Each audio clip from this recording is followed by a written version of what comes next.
لله الذي أرسل رسوله بالهدى ودين الحق ليظهره على الدين كله ولو كره المشركون. أشهد أن لا إله إلا الله وحده لا شريك له وأشهد أن محمدا عبده ورسوله.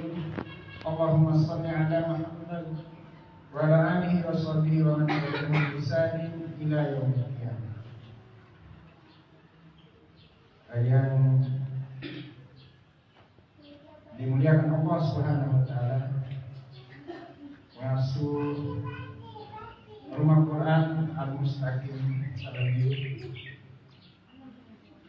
Al-Ustaz Haji Abdul Qadir Syed Hafizahullah beserta Al-Ustaz Sudirman MC Hafizahullah Ta'ala, para asatidzah,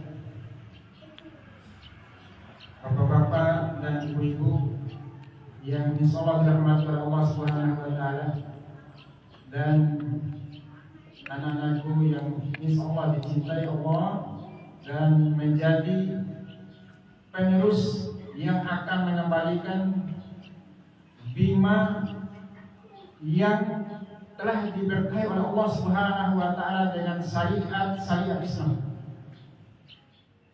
Ketahuilah oleh kalian, anak-anakku sekalian, Bima ini telah memberikan perolehan sejarah emas.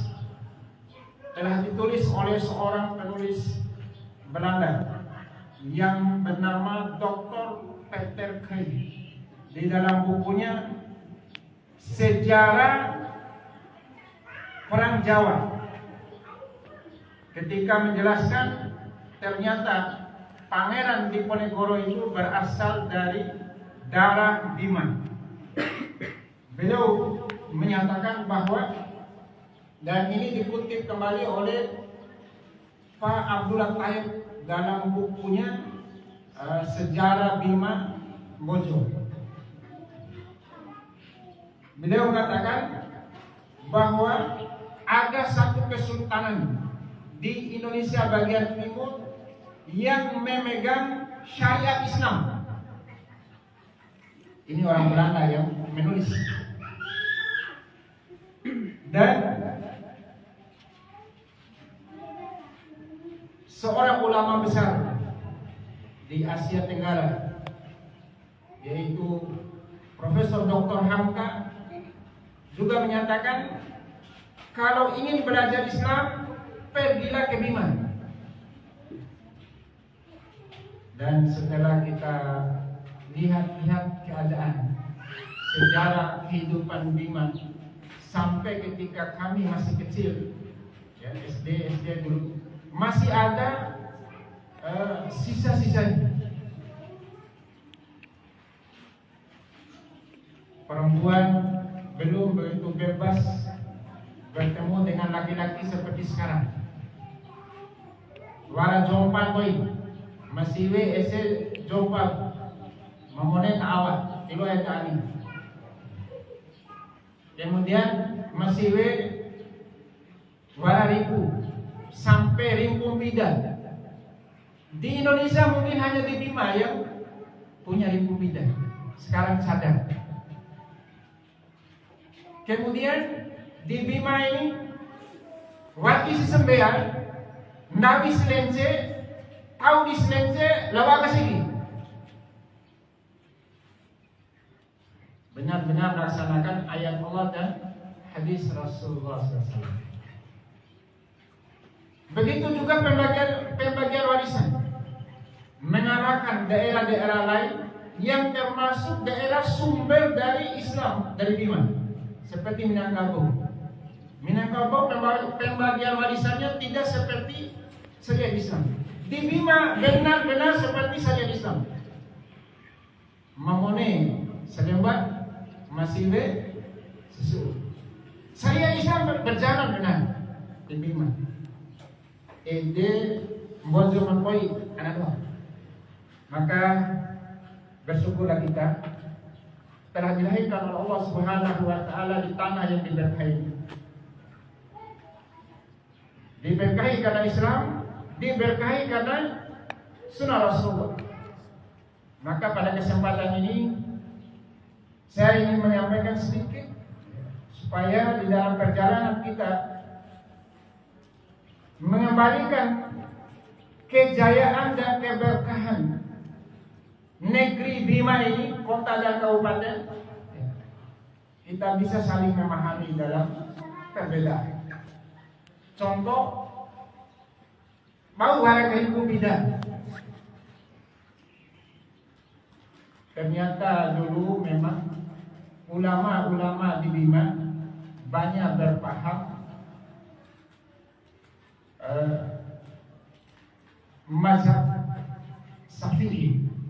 Di dalam mazhab Syafi'i itu justru wajib bagi perempuan untuk menggunakan cadar itu.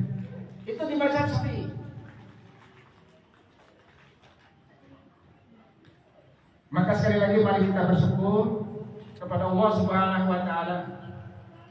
Kemudian banyak menyampaikan salam dan selawat kepada Nabi kita Nabi Muhammad SAW. Yang mudah-mudahan sunnah-sunnah beliau bisa kita ikuti dan bisa kita istiqomahi sampai kita kembali kepada Allah Subhanahu wa taala.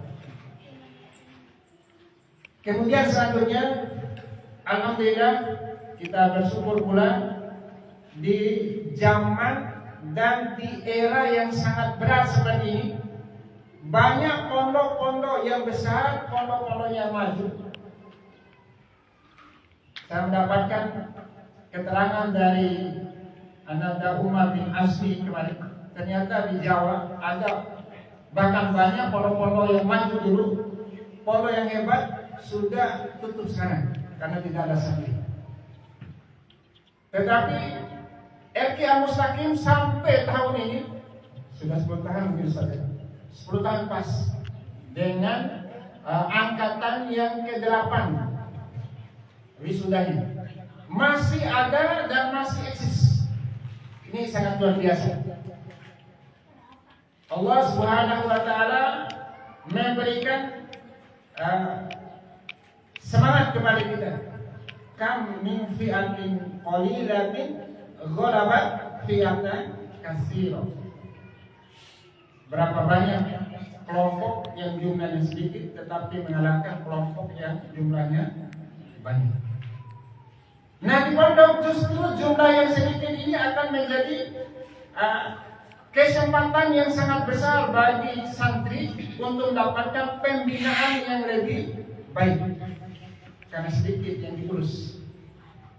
Oleh sebab itu anak-anak, santri-santri harus benar-benar bersemangat dan memanfaatkan waktu ini pembinaan dari para guru-gurunya,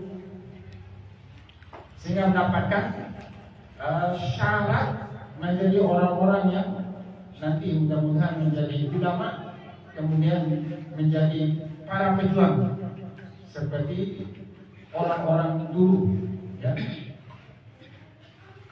Kemudian kepada anak-anakku sekalian, kalian sudah memiliki Al-Quran. Salah satu kebiasaan dari para sahabat Nabi, ada 5 kebiasaan yang kalau orang melihat kehidupan sahabat Nabi pasti menemukan 5 kriteria ini, 5 amalan ini. Yang pertama, mereka melazimi jamaah, merasa bersaudara dalam Islam. Satu persaudaraan, satu jamaatul muslimin. Maka dengan banyaknya kelompok itu bukan berarti kita tidak bersaudara, tetapi tetap bersaudara dalam persatuan.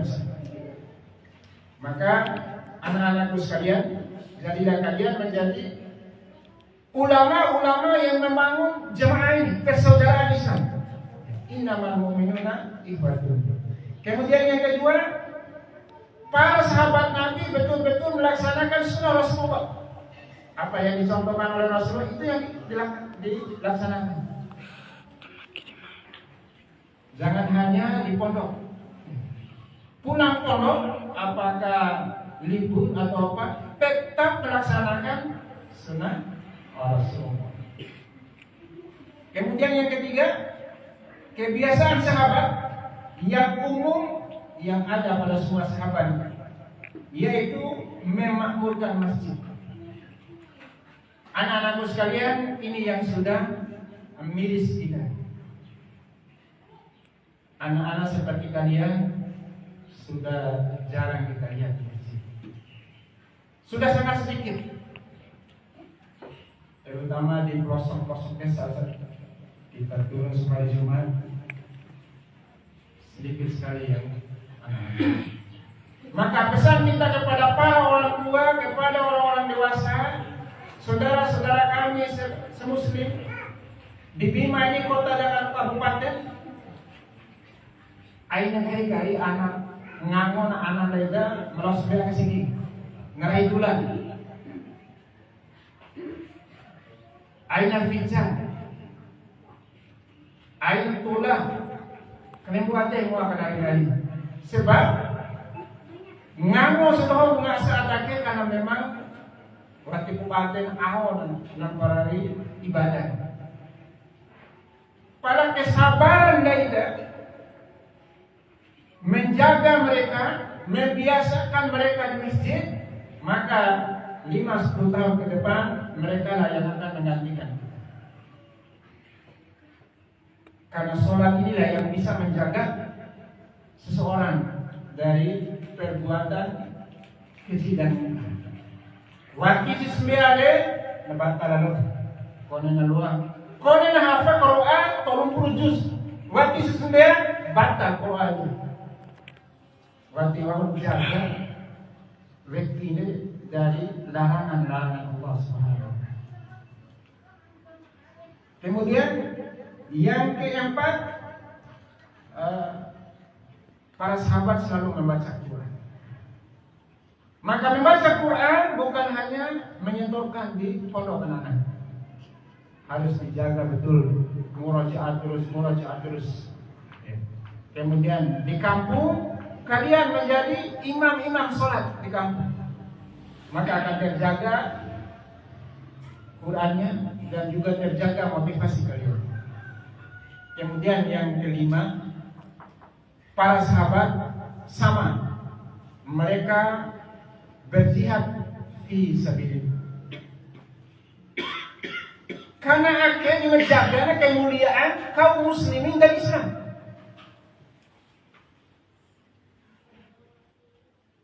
Kalau tidak ada kaum muslimin yang berjihad di jalan Allah, membela kemuliaan Islam, membela kaum muslimin, maka jadilah Islam yang tinggi dan mulia ini menjadi rendah dalam kehidupan.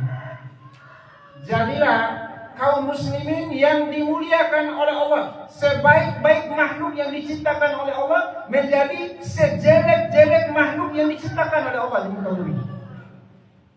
Coba lihat keadaan kita hari ini di mana-mana, hatta di daerah-daerah muslim yang mayoritas justru orang di luar muslim seenaknya.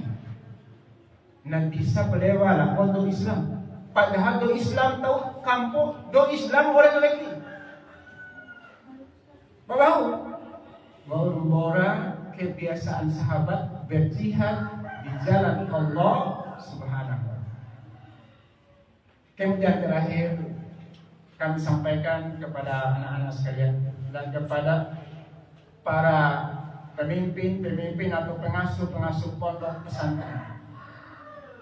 Hendaklah kita buka wawasan dan pikiran anak-anak santri-santri kita agar memiliki cita-cita mengembalikan kemuliaan, keberkahan Bima yang telah menjalankan syariat Islam dulu. Dihormati oleh orang-orang di luar Bima. Ada satu cerita seorang kiai di Madura ketika mau naik bemur atau dokar Beliau tanya, ini kuda berasal dari mana? Maka penarik beca ini atau penarik dokar ini menjawab, ini kuda yang berasal dari Bima. Maka seorang ulama ini batal, kalau begitu saya tidak naik dokar kamu. Ditanya kenapa? Karena saya menghormati guru saya yang berasal dari Bima. Naik dokar saja yang ditarik oleh kuda yang berasal dari Bima tidak mau. Seorang ulama begitu menghormati Bima dulu. Nah, oleh sebab itu para pengasuh pondok pesantren kiranya memiliki cita-cita untuk mengembalikan kemuliaan Bima sebagaimana dulu dimuliakan oleh orang-orang di luar. Maka kami sampaikan selamat kepada para pengasuh Rumah Quran Al-Mustaqim Talbil, dan juga selamat kepada anak-anak sekalian supaya lebih bersemangat, lebih bersungguh-sungguh lagi menjaga Al-Quran yang telah disebutkan, kemudian menjadi ulama dan pemimpin yang mengembalikan Bima yang dimuliakan oleh Allah dan dimuliakan oleh manusia. Mungkin demikian, mohon maaf bila ada kekurangan. Terima kasih atas perhatian. Subhanallah wa bihamdika, asyhadu an la ilaha illa anta, astaghfiruka wa atubu ilaik. Wassalamualaikum warahmatullahi wabarakatuh.